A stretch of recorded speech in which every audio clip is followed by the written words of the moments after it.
Silent night, holy night. A few years ago, I came across this video on YouTube that overlays the serenity of a church choir softly singing, "Silent night, holy night, all is calm, all is bright." Overlays this with an old-time 7 o'clock news report announcing the devastating headlines of the year. Rising hate crimes and death tolls, political power plays, communities rendered vulnerable or exploited for partisan political gain. Now, there have been several different versions over the years, all riffing on the original, which was made by Simon and Garfunkel during the Vietnam era. And as the year changes, the decade even, the who and the where and the what of the headlines all shift, but the general dynamics in each of these remain breathtakingly and devastatingly similar. 2020 has had more than its fair share of devastating headlines. Perhaps weary from it all, you're trying your best this weekend to get into the holiday spirit. Maybe you've been blasting that Jingle Bell Rock. Your tree is up, your lights are out, your eggnog is stocked. You are ready for some holiday cheer in what has been a dreary year. I'm not quite there yet. Gotta get my tree today, but maybe you're there. But like Silent Night in the 7 o'clock news report, this season of Advent strikes a loud, dissonant chord into our post-Thanksgiving, pre-Christmas cultural moment. Because rather than jumping from harvest feast to rocking around the Christmas tree or joy to the world, the Lord is come, Advent, in contrast, somewhat annoyingly, inserts itself by redirecting our gaze back to those headlines, into all of those struggles that don't make the headlines. Advent begins with a psalm of lament, demanding an answer for God's absence in the face of injustice and incompetent leadership. It begins with a disruptive cry of the oppressed, with the words we just heard from the prophet Isaiah, "Where are you, God?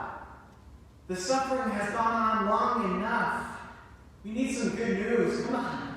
Tear open the heavens and come down. Now would be a good time. Do you hear? Great. Thank you." These strong words from Isaiah are born in the aftermath of the Babylonian Empire's violent military conquest of the Israelites 600 years before Jesus. As we recounted last week from the prophet Haggai, a time when Jerusalem is razed to the ground along with the Holy Temple, where families and whole neighborhoods are murdered and internally displaced, left homeless, while others are taken away into exile in a foreign and distant land. And yet, actually, somewhat surprisingly, these words from Isaiah this morning are not placed in the immediate aftermath of that event, but 50 years later, when Persia rises to power. If you recall from last week's sermon, Persia rises to power and defeats Babylonia and allows those who were exiled by Babylon to return home to their ancestral lands. So these people return home to Jerusalem. That long-awaited and hoped-for moment of salvation and deliverance had finally come to historical fruition. Like the Emancipation Proclamation going out. Like the Berlin Wall coming down. Like apartheid ending. And then the reality of the next day setting in. For the next days or weeks or months, there is still much work to do.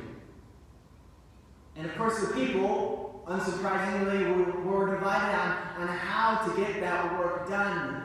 And the leadership proved not only incompetent, but more interested in exploiting the people's differences in order to enhance their own power and fill their own coffers rather than take care of their well-being. And so in the midst of this joy to the world proclamation and this pervasive injustice, Isaiah wants to know where the heck God has been. Tear open the heavens, come down. Administer your justice, God. Our leaders clearly can't and won't. Set things right. Make your presence known. Save us.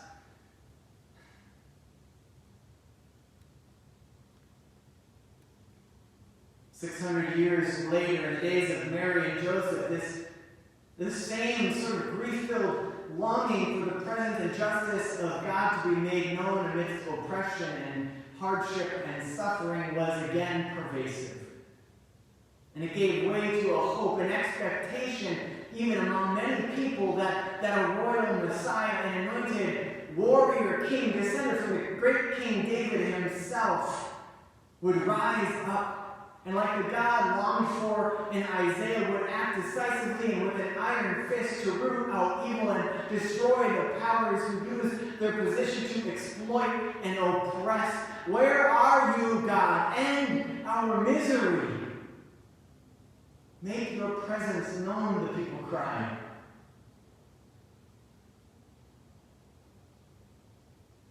With them, our world too has been wondering, where is our hope? Where is our God in the face of it all?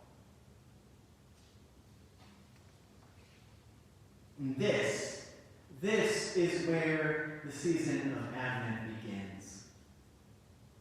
And for 4 weeks, we are invited to slow the rush to Christmas and to stand in the tension of the peace of silent night and the weariness of our souls and world. And with Isaiah and the prophets and Mary and Joseph, to hold this question of where is God in the midst of it all? To hold it honestly and with humility. Because like Isaiah and Mary and Joseph, we too find ourselves in a world rife with hostile divisions and injustice, rife with corruption and exploitation. And if I'm honest, at least when I hear the devastating headlines, the calculated inhumanity, the precision with which injustice is enacted, the strategic denial of science, the hubristic preservation of power that cloaks itself in humility, the greed-filled deepening of profits over the well-being of God's children and creation, the preventable suffering. When I give space to just how deeply wounded our communities and nation and world are, how deeply wounded I am, well, then I understand that ancient longing in our scripture for God to tear open the heavens and come down with the fire of righteous indignation and thunder-filled judgment. Now, I understand, perhaps you do too, the longing for God to act decisively and in dramatic ways in a whirlwind of justice, especially against those who use their power to exploit the vulnerable. I get it. I get it. Friends, this is where our Advent journey begins. And along the way, we are also invited to remember that ultimately our journey leads us to a manger. That is, to the completely unexpected revelation of God's saving presence, not in the fire, not in the whirlwind or the earthquake, not in the mighty warrior where we might expect or want it. God's saving presence is made known to us in the cry of a vulnerable infant.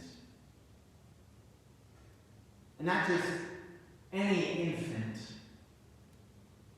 but the most unexpected infant whose conception out of wedlock would have been met with just as much deep shame for Mary, Joseph, and Jesus and the whole family clan. And did her claim that this child was conceived by the Holy Spirit of God was surely met with as much ridicule and disdain by most people around her in her day as it would be if it were made by a woman today. It was ridiculous. And it was surely worsened by the fact that she was a poor, no-name woman from a podunk town in a backwater region of the world. Yes, in God's mysterious wisdom, God chose to enter the world through an ethnically marginalized woman forced to make a grueling journey in her third trimester, migrating by foot and donkey across desert terrain, only to give birth in a germ-filled animal's feeding trough because no one could or would make room for them. And then who shortly afterward was forced to flee by a ruthless political leader, flee as a refugee to a foreign country herself. Friends, the birth of this child is indeed a miracle. The hope of the world arriving where and to whom our world least expects it. Keep watch, Mark implores. Don't miss it. See, Advent begins with our very human longing and hope for God to act in dramatic and decisive ways, and ultimately reminds us that God cannot be domesticated, that God will not be constrained or confined to our expectations or our whims. Our God chooses to come to us in this Jesus, born of this Mary, and chooses to come to us still today in every moment in all of those low and unexpected places. Friends, this is Advent hope. A hope that doesn't merely exist as a wish for the future, a wish that we passively wait for as if time alone will actually heal all of our wounds, because it won't. It doesn't just happen. Rather, this unexpected hope breaks into and disrupts our daily lives, just like it did with Mary and Joseph, inviting us moment by intentional moment with each step and each breath to carry and labor it and birth it into our world. In the midst of the excessive commercialization and the exclusive focus on cheer that our culture sells us as the Christmas season, Advent disrupts us by calling us to awaken all of our senses to all those places of hopelessness and suffering in our weary world, including in our own souls. And it disrupts us because it refuses to let us go down either into the denialism of forced cheer and therapy buying, or the nihilism of despair.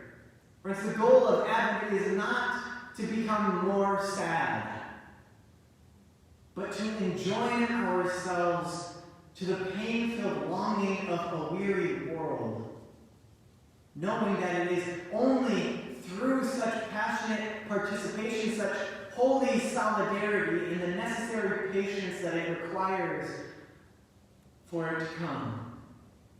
It is only through this that we can hope to witness, to experience for ourselves the light that shines in the darkness, and that the darkness shall never overcome.